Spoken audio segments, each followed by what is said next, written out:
जे लंगोटिया संगतिया होई में उहे हंसी बड़ी प्यार वासल रहल ठीक भइल बा चल गए हमरा की ओर ताकतो ना रहल एक और बढ़ा के ओ मेरा जब मार रहे त हमरा की ओर ताकतो ना रहल ओकरा के चाउमीन पिज्जा खियावत रहल कि ना रउआ कहां से आ गइल कहां से आ गए हेलो माने इमली के खोना रउआ अपने दिल के दर्द कहल चाहतनी का अच्छा कोई दर्द के चलते लइका तू बर्दाश्त ना बनाई भइल त ये हम कहे खातिर नहीं है ये सेल अरे की होई जाला जिंदगी अरे बेकारे हो दिलवा टूटल पछानी होई जाला जिंदगी बेकारे हो अरे होई जाला जिंदगी बेकारे हो दिलवा टूटल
और खोलिए रानी ट्रेबल बना के पहल चिल्ड्रन एकेडमी विजय सरसोर प्रोप्राइटर बनी हमारा समाज के राजेंद्र ठाकुर जी और ओके भाई सहायक बनी नीरज मास्टर जी खोल ये रानी बुलबुल के चैन ये रानी भाई तनी जल्दी हो रही है प्यार के बाद हमारा भी ना कोई 25 साल उम्र भाई हां जी अदिति हां नया इनको प्यार हो गइल बा 25 साल उम्र भइल बा 24 साल से प्यारे चलता बुझाते कि इहो के प्यार भइल बा कि पार भइल बा पार भइल बा प्यार से भइल पार नहीं कइले ना पार तू कोने बड़ू बात करती नु हां जी राजले बदनाम रही थी बाकी डंका के चोट पर बानी कहियो प्यार कर के देखो पार हो जाई छतिया में रहे वाला कोई दिल साल हो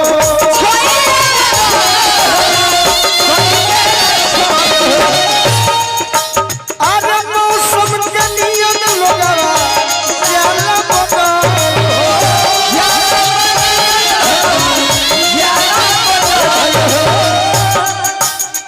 विवेक सिंह जी डीलर साहब मदारपुर मुखिया जी का आगमन भइल क्या बात रानी जी मुखिया जी हम मनरेगा आपके के दोस्त हैं हैं अपने दिल की बात कहते हैं छिट दुश्मन हो जाला ये हो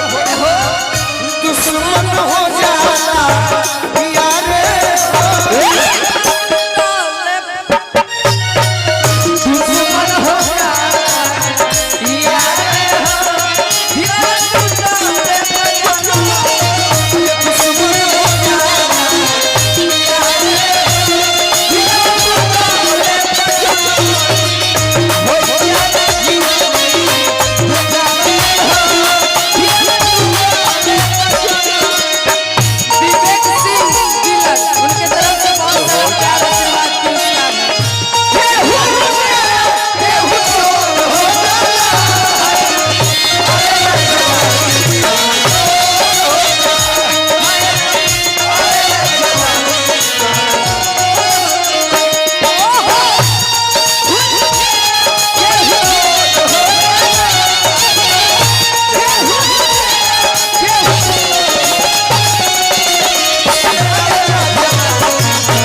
रानी जी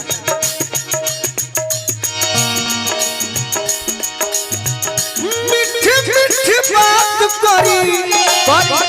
करी जनी हो घाती बा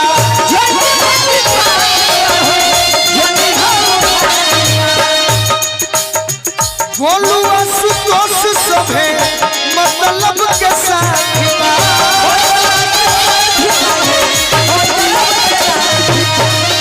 गोलुआ सुतोष सभे मतलब के साथ बा पीठ पीछे भइल बाटे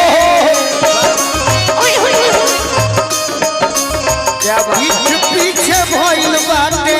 वारे हो ई बात काहे कहनी हम बर्दाश्त ना भइल है तो कि हमारा पीठ पीछे भइल बाटे